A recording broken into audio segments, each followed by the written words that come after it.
Yo, bro. Bro. Natawag niyo, bro? Wake up, bro. Pagwa ko, bro. Free me, bro. Okay. Tenen. Pink. Yay! Woohoo! Freedom! Pound.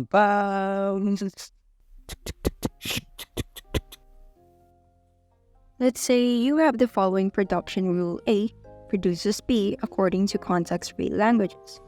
Regardless of the surrounding symbol or context they are in, A will always produce B. Wow! So by definition, in formal language theory, a context-free language is generated by some context-free grammar. It is the type 2 in the Chomsky hierarchy, and it can be read by the pushdown automata. To further understand context-free languages, we must first understand what context-free grammar is.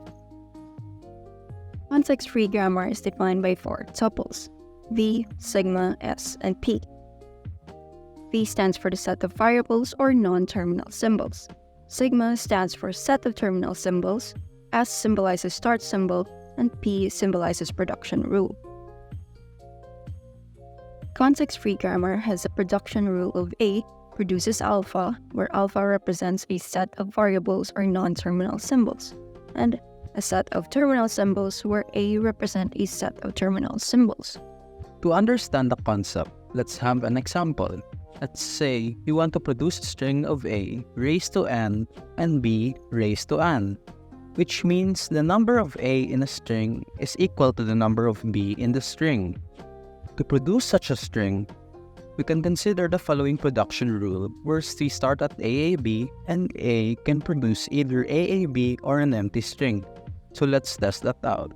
We first start at our starting point AAB, then we could apply the first production rule where A can produce AAB. We can then apply the same production rule to our new line of string. And according to our production rule, we could also replace an A with an empty string. So let's try to do that. Now if we can observe, the string has no more A that we can replace based on our production rule. So our final string is AAABBB. We could write that as an A raised to 3 and B raised to 3. In that, we have successfully produced a string A raised to n and B raised to n. If you notice, we just kept replacing the string with the production rule no matter the context they are in. So that's how context-free grammar works. But wait, didn't the definition a while ago say that it can be read by a pushdown automaton? What's up with that? By definition, a pushdown automaton is a way to implement context-free grammar. In a similar way, we design finite automata for regular grammar. It implements a stack which push and pop. Push is when a new element is added at the top of the stack. Meanwhile, pop is when the top of the element of the stack is read and removed. To further understand the concept, let's try to visualize a stack of books.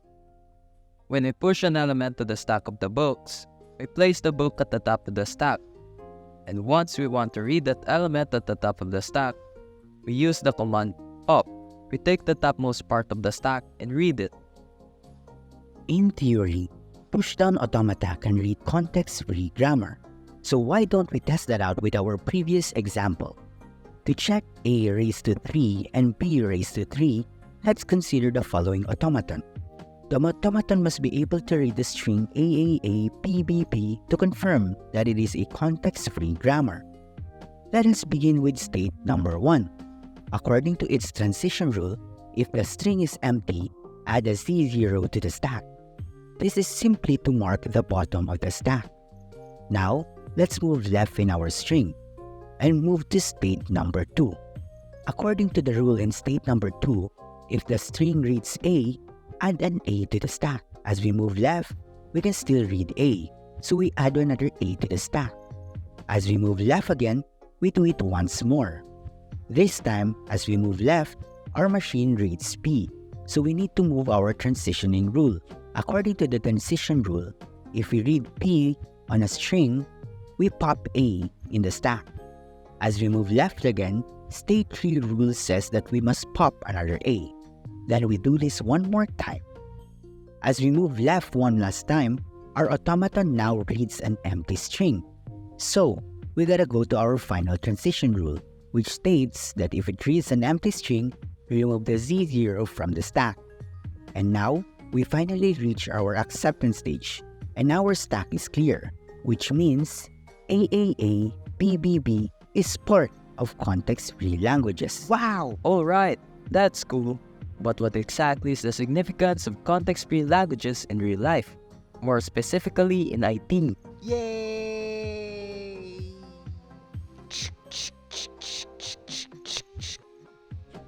Whoa! Astig! That's right. In the world of computer science, context-free languages are used by the compiler. Let's have an example for that.